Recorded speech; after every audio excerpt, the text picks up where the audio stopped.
এই উপমহাদেশের অন্যতম শ্রেষ্ঠ শিল্পী, সঙ্গীত শিল্পী, এবং বিশেষ করে তার যে বিশেষত্ব তা হচ্ছে লালন সঙ্গীতে তিনি অদ্বিতীয়, এবং গোটা বাংলাদেশের মানুষ তার এই সঙ্গীতের অত্যন্ত প্রিয় শিল্পী। তিনি দীর্ঘকাল ধরে তিনি এই সঙ্গীত জগতে তার যে একচ্ছত্র প্রভাব সেটা তিনি অক্ষুণ্ণ রেখেছেন। এবং অসুস্থ হয়ে তিনি এখানে এসেছেন অত্যন্ত ক্রিটিক্যাল কন্ডিশন। তার কিডনির সমস্যা আছে, মূলত প্রধানত রেনাল প্রবলেম, এবং সেই সঙ্গে অন্যান্য সমস্যা আছে, বেশ ক্রিটিক্যাল।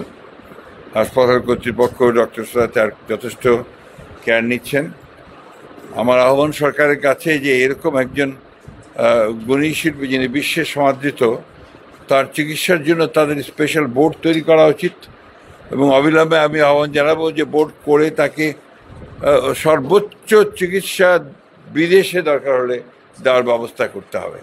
এটা জাতি চায় এটা, এবং এই কাজটা আমি অনুরোধ করব, আহ্বান জানাবো যে প্রধান উপদেষ্টাকে যে তিনি ব্যক্তিগতভাবে উদ্যোগ নেবেন তার এই চিকিৎসাকে যেন সর্বোচ্চ চিকিৎসা তার করা সম্ভব হয়।